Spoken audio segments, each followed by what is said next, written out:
Welcome to the Your Living Proof podcast. If you love someone struggling with addiction and are searching for answers, we're so glad you found us. Families are the cornerstone of long-term recovery, yet they often go unsupported.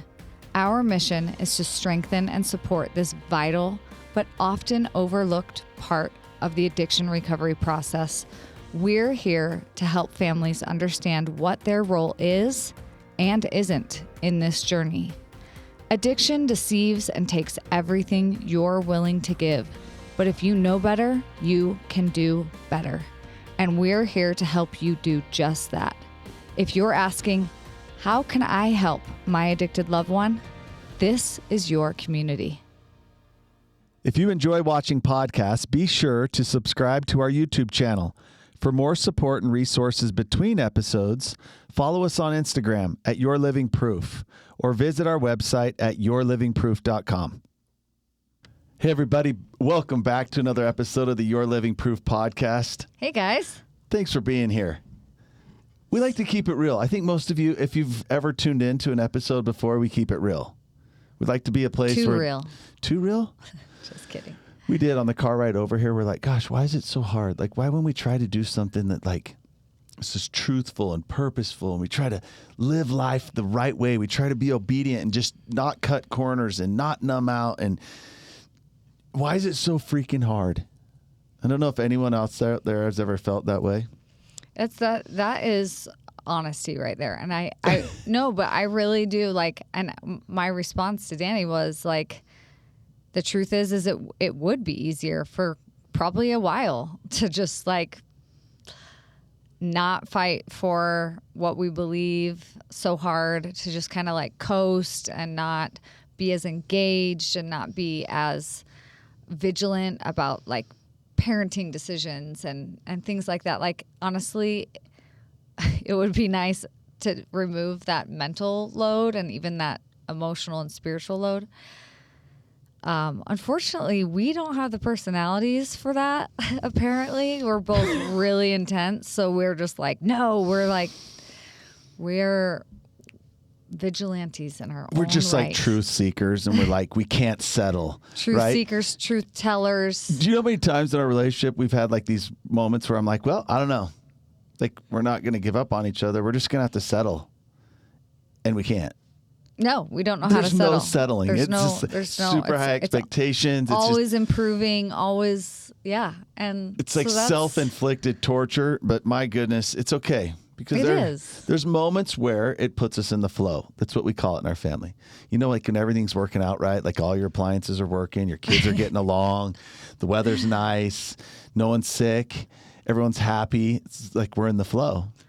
And then we all know we're challenged immediately afterwards. That's right. It feels so polarizing, like on Sunday when our boys got into a fight. And I miss the days when the fights were tiny because they were tiny. Oh, yeah, when it was like, he's being a jerk. He said something mean. He called me this. Now they're big and it gets scary. And my oldest son's like towers over me and the other one's going to be my height soon. So it's no longer like little disagreements. It's like what in the house is going to get broken or who's going to be bleeding, or I worry about broken bones, to be totally honest. Like, I get worried. We try to act like everything's great. It's not sometimes. And I was so scared that I like ran. I was like, I don't know what to do. So I'm just bolted outside because it was tough.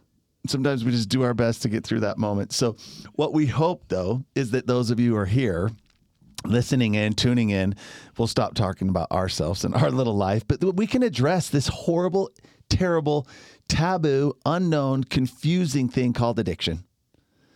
In groups today, like I sat in groups for hours this morning.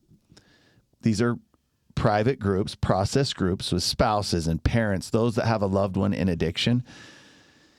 And just in the most blatant, direct way, I'm just reminded daily, and especially today, how cunning this disease is. Now, I know most of you out there are not even to that place of realizing or coming to accept that it is. But this thing called addiction, it is so horrible. It is so confusing. So yes, we all experience things with children, parenting, our own issues, relationships, We all deal with health complications, other tragic things in life, but addiction, unlike those other things, makes no sense, plays by no set of rules. It's so divisive. It is.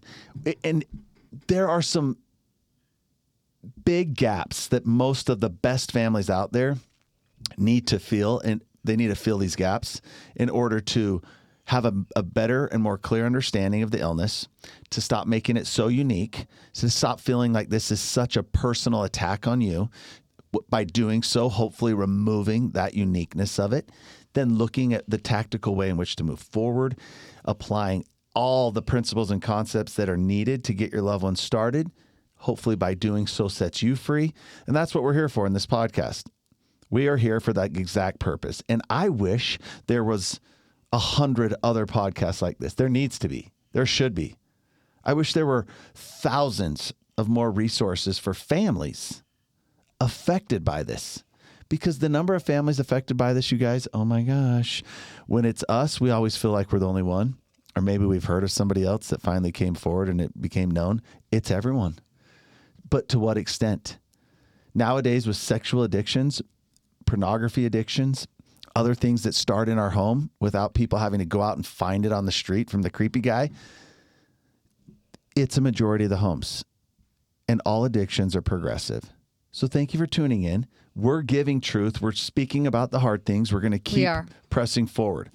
And today, the topic... Well, hold on. And please, if you enjoy this podcast, share it, rate it, subscribe to it. It all helps us so much. It really, truly helps us get to a bigger audience. So even though you think, oh, that's not a big deal, it is. It's actually a big deal. It's a way that you can make an impact on your circle of influence. So yes, and it helps us selfishly, please.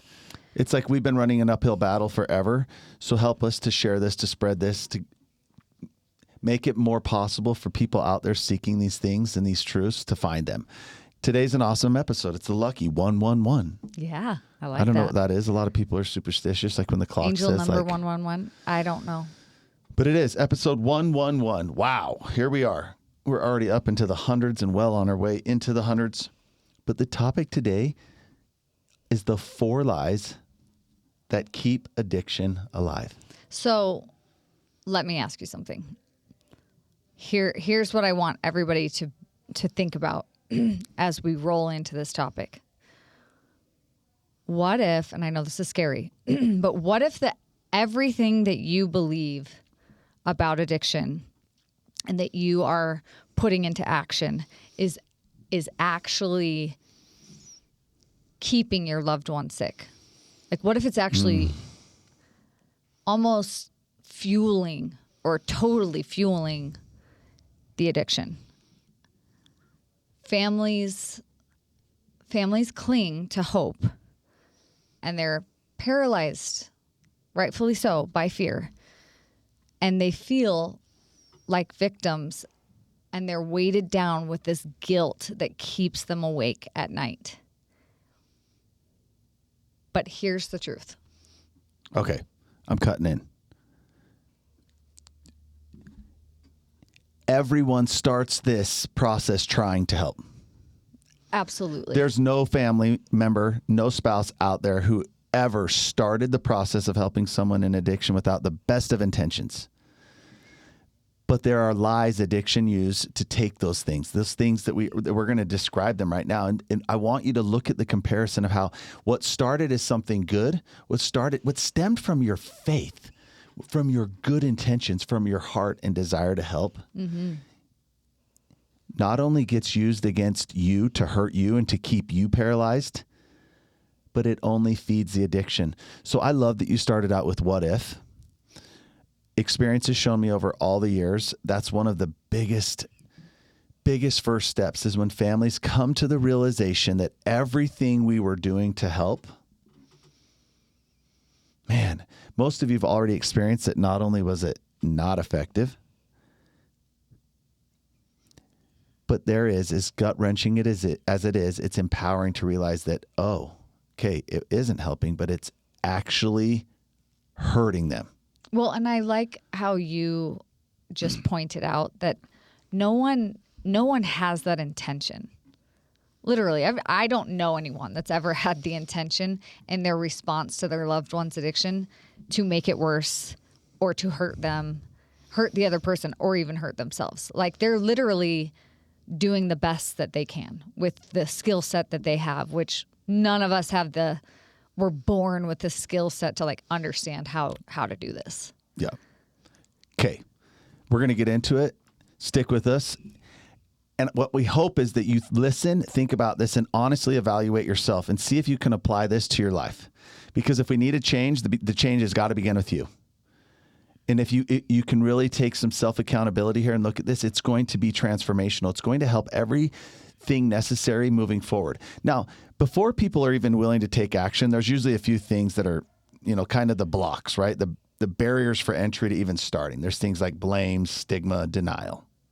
Right? We blame it on this, we blame it on that, blame it on something else. Or it's the whole stigma of, well, I understand it doesn't look good, but they're not like these other people. For a lot of people, they live in denial for a lot of times. So those are the things that like actually stop us from even moving forward. But for those of you who are like, okay, I'm not in those stages anymore, and we're starting to move forward, you will be lied to, manipulated, and controlled by these 4 things. So let's get into it. Coming right out the gate is one that I watch. It's a lie that manipulates the greatest of families, and it is the hardest because nobody sees it.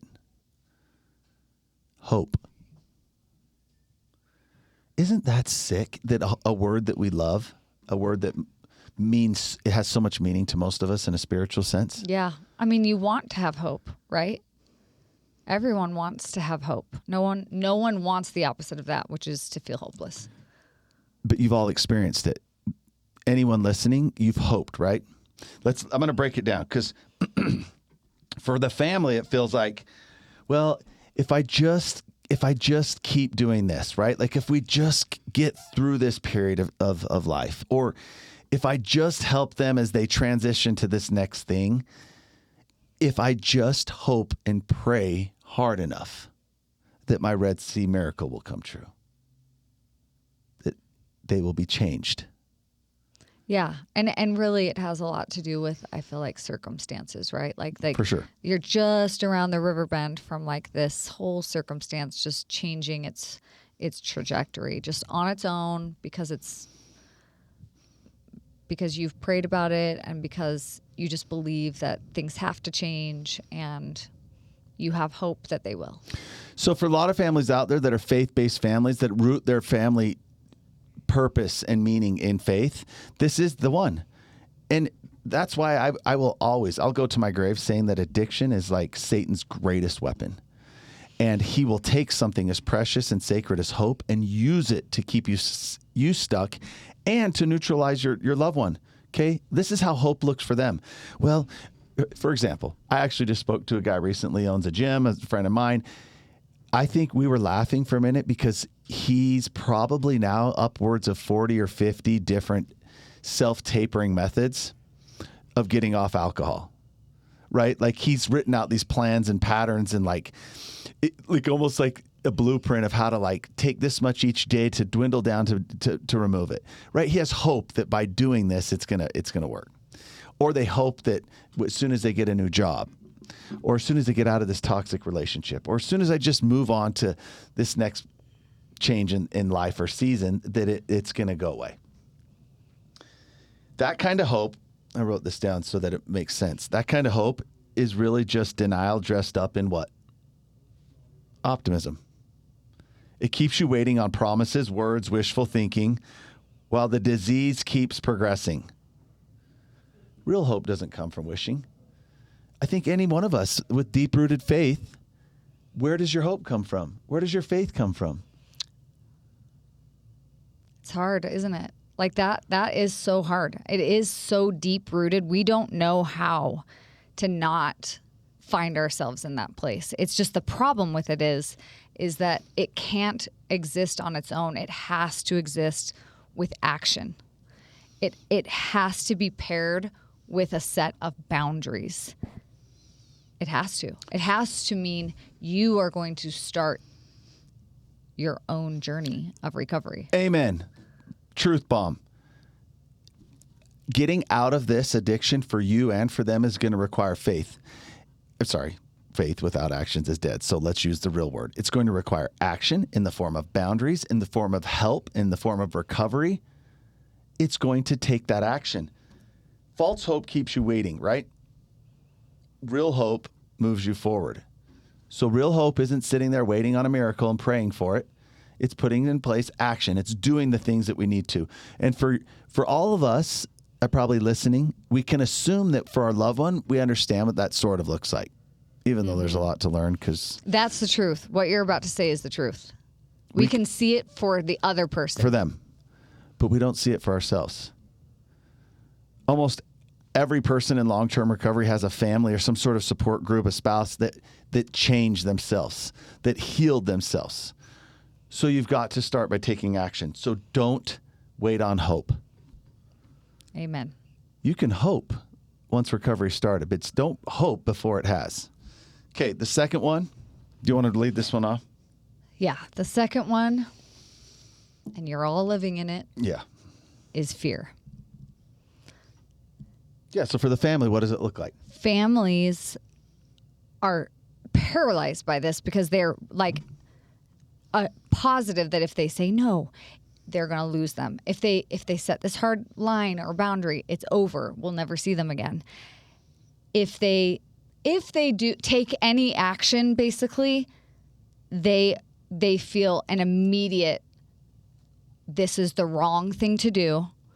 I thought I could do this, now I can't, because it's going to cause this XYZ to happen. Well, for the family, the fear is that anything they do, any action they take could make things worse. The fear, and most certainly will, right? Like that it will make things worse. The fear for families is could this possibly get worse? What could happen? Well, if you're in addiction, like the addicted brain, it subconsciously feels fear all the time. And you know what most of the fear is? Feeling.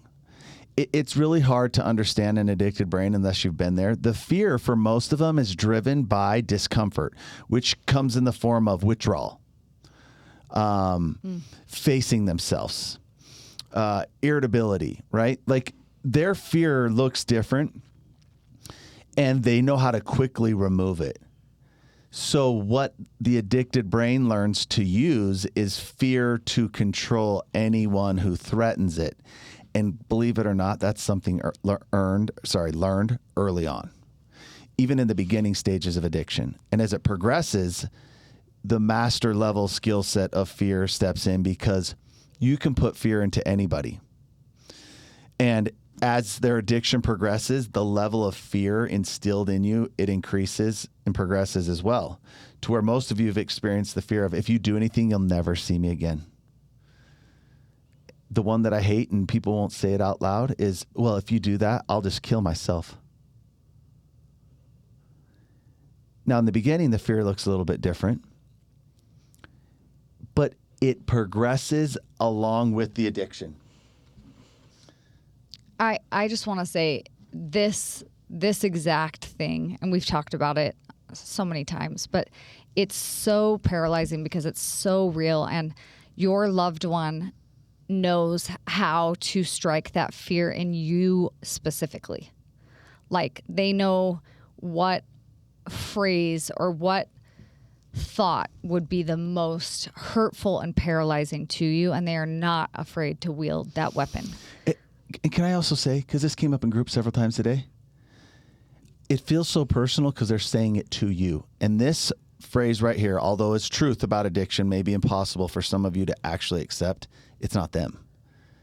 This is just a mechanism they've learned to survive. It's the addiction speaking through them. So although you hear your loved one, you see them saying it, it feels so personal because it's coming from them to you. Everyone who falls into this trap, everyone whose addiction takes hold and develops over time, does the same thing. So here's the key truth that you need to totally embrace and understand, and that is that boundaries don't kill addicts. Addiction does. Addiction already has them, and that's really hard. It's a hard surrender. Boundaries are the life preserver. But without the proper tools, right? If you don't find professional help and support, if you don't find a community, if you don't find someone to help you actually instill and learn what boundaries are, the only thing people are doing is requests and threats. Yes, and that's why this fear, this lie of the fear, why we're talking about it today, is so critical and important to understand, because you will not be able to move your feet if you are locked into this. Fear feeds addiction. Courage starves it. You will not find courage on your own. If you do, that's amazing. You just won't be able to hang on to it. Okay, I'm going to give a personal example. So there's an amazing woman in our group, a spouse. She's moved mountains, right? Just for context, for years, many, many years. She handled this on her own. Her husband's alcoholism progressed. It's a story. I could be telling this story, and out of 30 people listening, there's like 15 of them going, oh my gosh, she's telling my story. It progressed to a point where it was like, this is crazy. Something's got to happen. So what did she do? First step, she sought help. She surrendered, sought professional help, joined our program, and said, I need to know better. I need to learn better. Please help. That's exactly what happened. She learned exactly what was going on. She started looking at things for what it was instead of what she wanted it to be. She understood the path forward. She had a plan in place. She had the proper mindset. She knew what real boundaries looked like. And she was supported by people in a community and a professional and the proper tools to put these boundaries in place. But guess what? Even when she did so, her spouse said, okay, fine, I'll go. I'll go get some help. He went to a program, and after like a week, guess what? He determined that like 2 weeks that's all he needed. So she exercised what she had learned and put in boundaries in place, explained to him what was needed, what was important for her. And the pushback that she got was so personal. How dare you give me an ultimatum? I guess you're so selfish that you can't see what I'm doing, that you're going to do this and destroy our marriage. Guys, if I actually gave you the details of what she asked him, which was like, hey, can you just complete the current program you're in and move on to the next one? Meanwhile, everything that she's willing to do, it felt right. So even with all this tools, professional guidance, support, it felt, again, he's doing it, but you have to remember it's not him. It's the disease controlling him, making her feel like she was being completely rude, controlling. Not supportive, selfish. Just absolutely absurd. So fear comes in many different forms, but it's a liar. We got to move on. So number 3, victim. Oh my gosh, this one drives me nuts. I don't know. Of all the 4, I don't know which one, but this one's bad. Okay, it sounds like this. I've tried it. Okay, if you're a parent or a spouse, what victim sounds like to you is, gosh, I've tried everything and nothing works. They're not going to do it. I've tried. They don't think they have a problem. They don't want help. They're not going to accept We've taken them to rehab before. They just leave. There's nothing I can do. Here's what victim sounds like to your loved one. If they're in their dysfunction, in their addiction, well, if you had my life, you would do it too. If you were in my relationship, you'd do it too. If you had my job, you'd do it too. If you've been through what I'd been through, you would too. Lies. Through the disease of addiction, fed to not only the sick person, but the family standing next to him. Yeah, because just rewind it 30 seconds. Remember the lies that it's telling you. I've tried everything. It won't work. I can't make an impact. Nothing I do has a positive influence here. I'm helpless. Lies. So if you're a family member trying to help someone you love, which is most of you listening, we all know that the people in their addictions very few of them are listening. They're out doing other things. The truth at Disneyland. Is, you are not powerless. You just feel that way. It's a lie. There is so much more power that you don't have tapped into, and how you can show up, how you can represent yourself, how you can speak to the disease. You can step out of the victimhood and into responsibility for your own healing. Boom. People say often, it's always.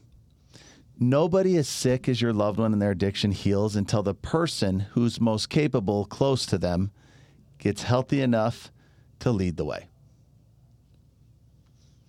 It's a shift of dynamic for the entire family system. When one person decides, you know what, this has actually caused me to acquire some pretty dysfunctional behavior. I'm going to be accountable for it. I don't like it. I don't even know how I got to this place, to be honest. I'm going to take a hard look at that. I'm going to do better. It changes the dynamic of the addiction's ability to thrive inside of your family. Truly. It's the most threatening thing you could immediately do.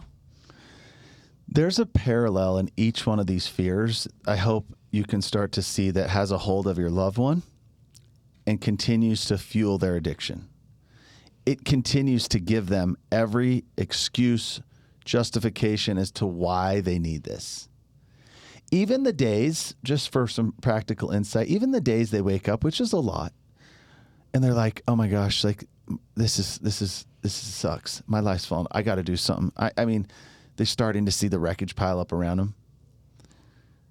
Remember, they have an actual disease in the brain that's controlling them, so they can't handle that. And they have a very quick remedy or recipe out of it. What fuels them and helps them to go back to those things are these lies.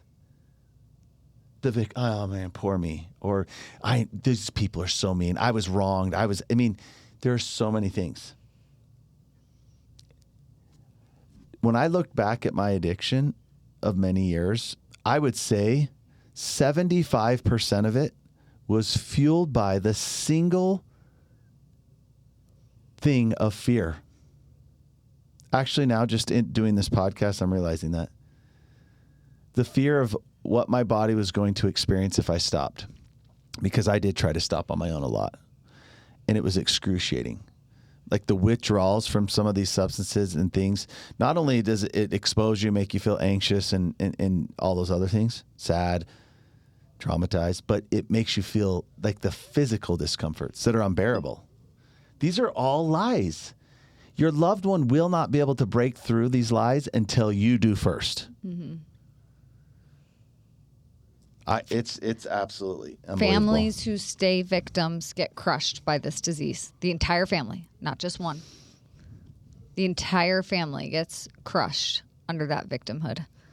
But families who take responsibility and accountability and action, they change the outcome. Yeah, families who go get help. Don't ask for help from your friend or somebody who thinks they know. Go get professional help. Find a community. Root yourself in truth to fight off these lies. The last one, this one's hard. This one is hard. I would say male or female, right? Like if you're a spouse, of course, if I'd say moms really struggle with this one the most, but dads do too. My dad, this one actually in different ways, just really hurt. Guilt. It's the heaviest. I feel like it's the heaviest. Because how does it feel for families? I mean, you may have never done anything wrong. Maybe you did. I know. So let's say that you were the best parent you could be, and there were very little mistakes. You feel guilty that you didn't do something sooner. Mm-hmm. You feel guilty that you saw signs of this a long time ago, and you just, right? Yeah. Turned the cheek to it. Yeah. Well, and I mean, I can only speak as a woman here because that's all that I am and have ever been. But for moms, I feel like, and even spouses, you will take this personally and reflect on what you could have done differently, right? Like if this is your spouse, it's like, well, how could I have been a better spouse? Like how could I have impacted my husband better? Because apparently he hates his life and needs an escape. If it's your child, you're like, I guess I didn't know I couldn't provide what this child needed. They had a void that I couldn't fill. Like, this is obviously about my failure in parenting. I mean, that's just how women internalize. So it's a very natural thing. It's just, unfortunately, it's completely not helpful, because even if you are right, even if you are, their response is definitely not okay. Now, listen, for those that are in addiction, because guilt does, they could feel guilty for the circumstances that their loved ones living in. And I think for my dad, that was the part that was hard. It was like, he just felt so guilty that I was just living in just like such a horrible circumstance, right? For your parents, that's true. But guess what? There's some parents that it's like, oh my gosh, like there's some family that I worked with recently, and they're like, yeah, you know what? We moved quite a bit. We were stresses of business. When they were young, we moved them into, they went to 4 schools in 5 different years as they were trying to build out this business. And they look back and feel guilty that they did that. Right? Right. There could be something very definitive that is there, or it could just be something that's more surface level, but it still holds you the same. Now, if you're in addiction, here's something to know. That's inside of your loved one's brain, speaking from experience. Every time they consume pornography, every time they do drugs or drink, whatever it is that they're doing, nowadays it's a cocktail of everything. They feel really good until after they don't. And what do they feel? They feel bad. They feel guilty. Mm-hmm.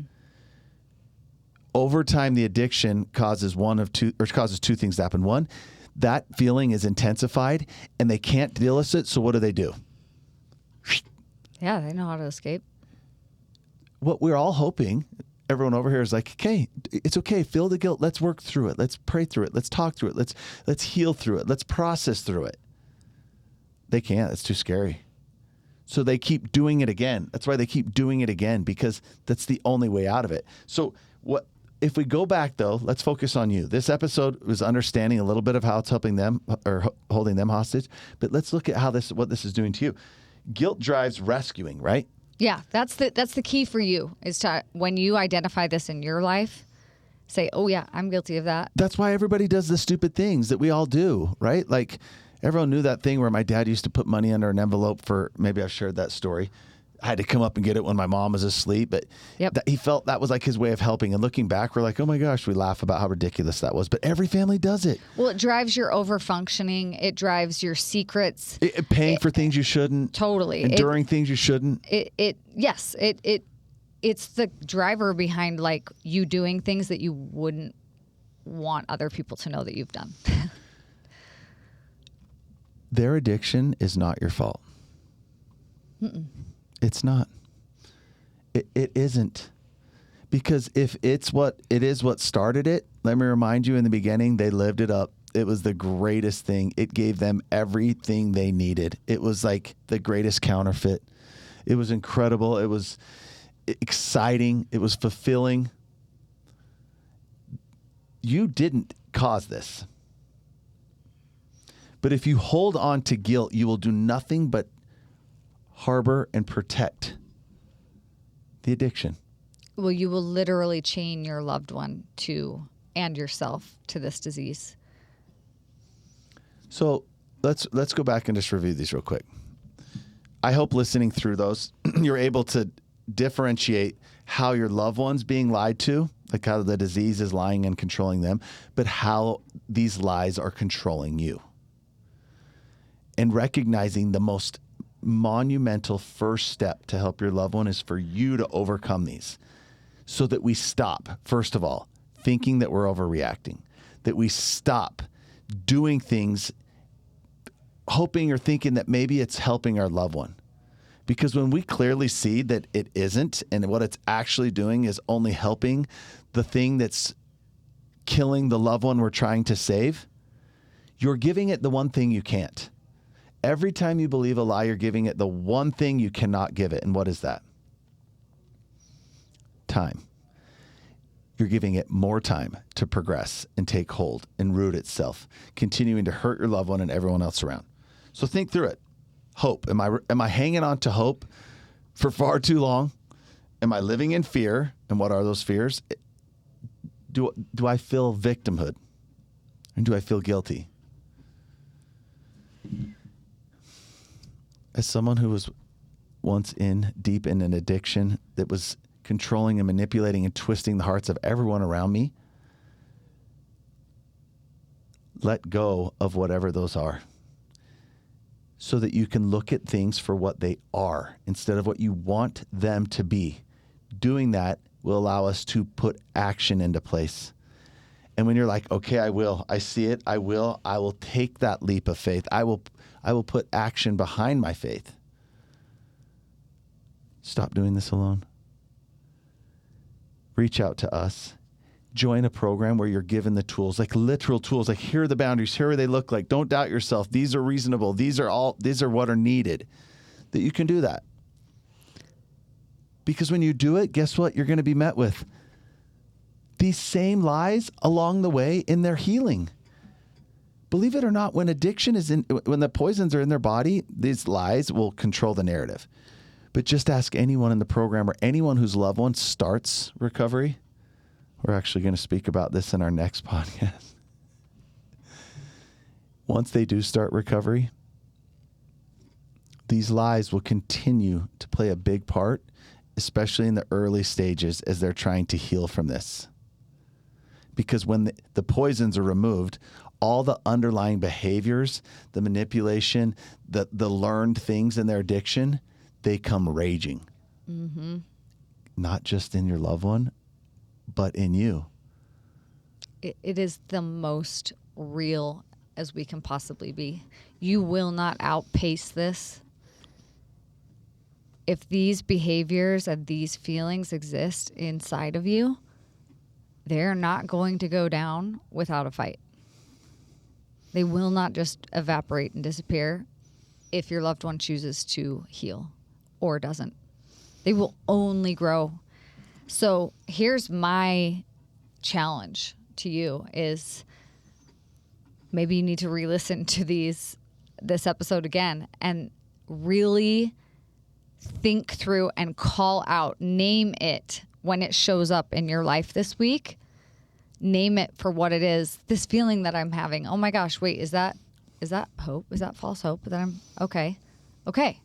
Because that's the first step, is just seeing where this dysfunction is rearing its ugly head and how it's actually controlling you. Yep. Let's get this started. So close us out with the serenity prayer. But thank you. And hey, if you have any comments on this, reach out. You can message us. Also, if you want some further clarification on something or a topic similar to this that's really hindering you, please reach out and let us know. You can find us on our different social handles. It's at Your Living Proof. You can go to our website and leave a comment there as well. So thank you. Yeah. Here's the serenity prayer for families. God, grant me the serenity to accept that I cannot change other people, the courage to change the person that I can, and the wisdom to know that it is me. Thanks for being here, guys. Thanks for supporting us. Most of all, thank you for being here for your loved one who can't thank you quite yet.